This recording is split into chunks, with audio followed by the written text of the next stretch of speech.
Tamales! Welcome to Here's Cooking at Ya. I'm Jono Gray, and today we're going to be making tamales. Tamales is a traditional Mexican dish that originated from Mexico and quickly became the quintessential travel dish. It's easy to make, it's easy to serve, and it's easy to eat. So watch as I astound you with some baked tamales.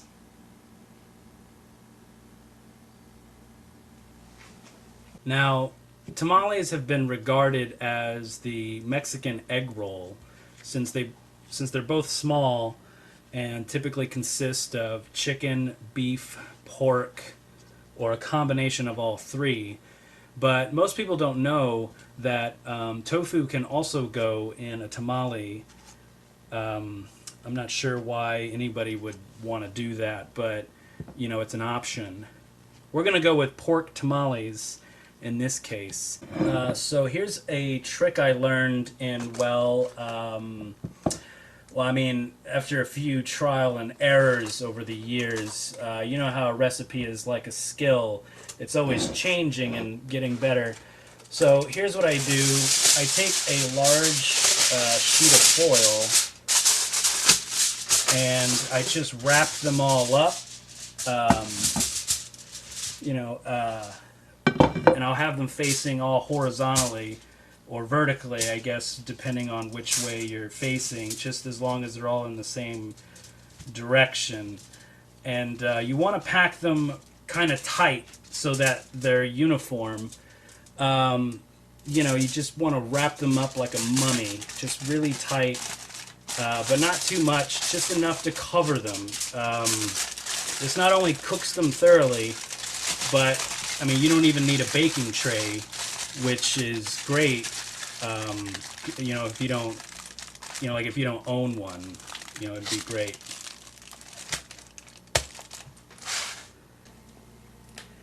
So we're going to place this on the center rack and let bake for about 25 minutes.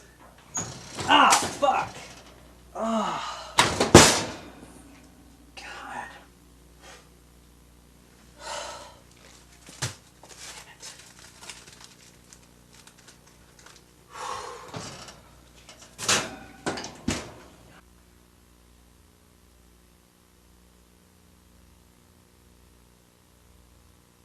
Okay, we're going to be making our own queso sauce to go on top of our tamales. This recipe calls for queso fresco, melting cheese, milk, butter, flour, cumin, hot sauce, and green chilies, and salt. Okay, first you want to, alright, so we have a saucepan here and we've got it on about medium. And so you're going to want to take some butter and, so we've got, okay, so we'll have this melted and then we're going to add some flour for thickness. But I don't have any flour. I've got some cornstarch because it's gluten-free, and that should be fine. Just be careful. Some of them have these really weird lids. They're very hard to open. Okay, we're back. So, fuck. All right, so you want to just take a little bit of flour for thickness.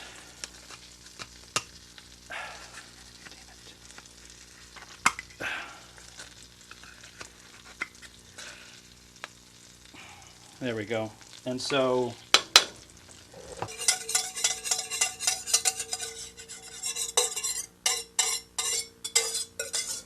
it's good to have a bowl nearby for like when you want to set your thing, when you want to set it down when you're not using it. There we go. So it doesn't get everywhere. You want to keep like your stove clean. Now, as you can see, when it starts to get kind of pasty, that's when you want to add your milk. So I'm gonna turn down the stove a little bit more,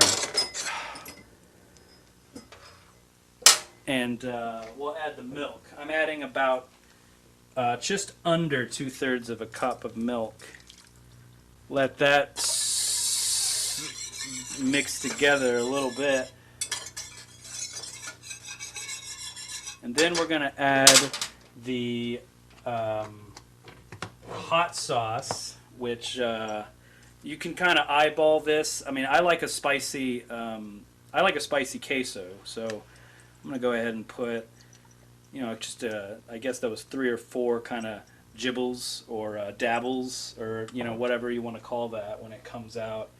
And it calls for cumin. I don't have any cumin. I thought I had some, but in the cabinet I had some of this chicken taco seasoning mix, and on the back it says that there's cumin in it. So, along with like chili and oregano. So I mean, I guess it doesn't hurt to have those in there, because it's good. I mean, it's chicken taco seasoning. I figure it'll taste just the same. And we'll just put a little bit in there, just to kind of give it that Mexican flavor. A little more. Like I said, I kind of like it a little on the spicy side.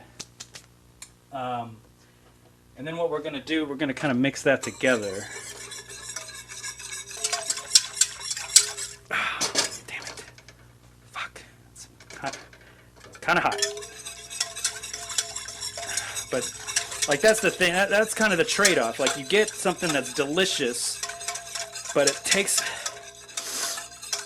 some work, and it takes, a few burns. Fuck.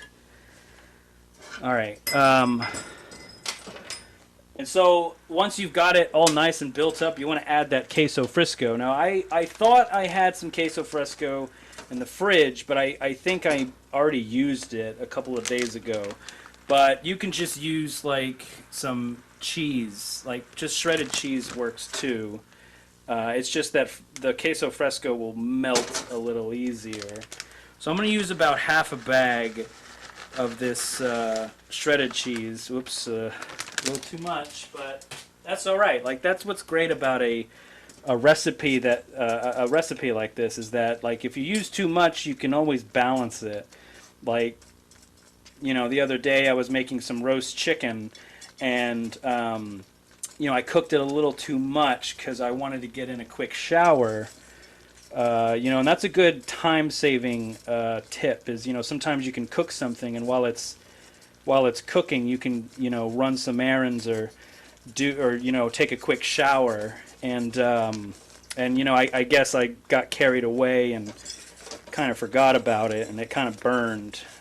See, it's all a balancing act. I mean, if Harry Houdini were here, he would probably have a better shot at getting that balance right. A lot of people don't know, they just know Houdini as a magician, but an escape artist. But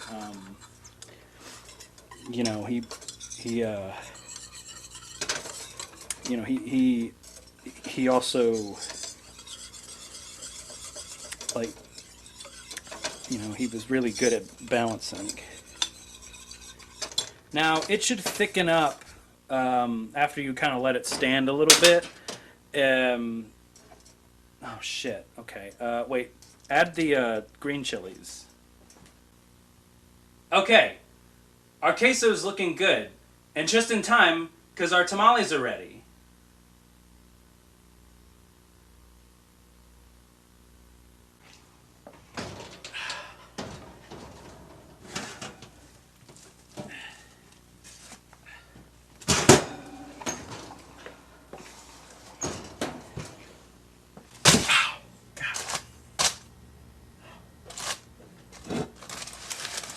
Okay, alright, so let's take a look at our tamales.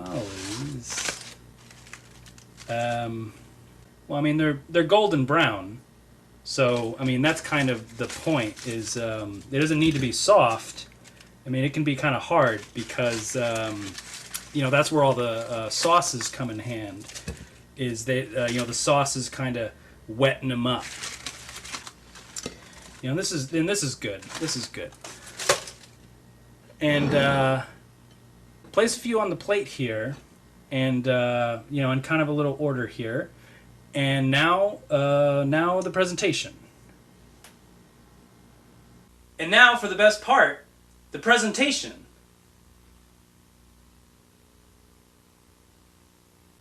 First, we're going to smother our tamales with the queso sauce, like so.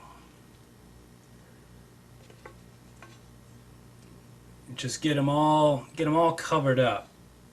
You know, that's kind of the great thing about being alone, is that you get to use as much as you want, you know, for, you know, your food dishes and you know, bathroom use, and you know, pretty much anything when it comes to living alone.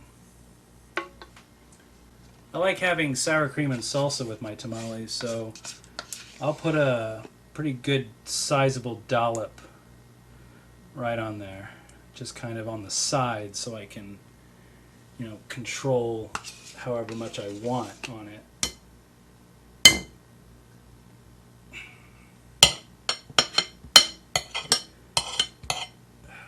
Go. I'm using a salsa that a friend of mine makes. His name is Jesse Swanson, and he makes his own salsa.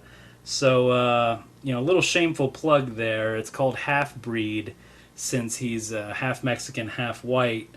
You know, this guy doesn't really look like him at all, but you know, it's kind of a representation of like half white and half Mexican, and it's, you know, it's really good salsa. If you know, you should try it if you ever meet him, or you know, whatever, you know. And there you have it, tamales. I also put tortilla strips and jalapenos on it. Well, thanks for watching, and we'll see you next time.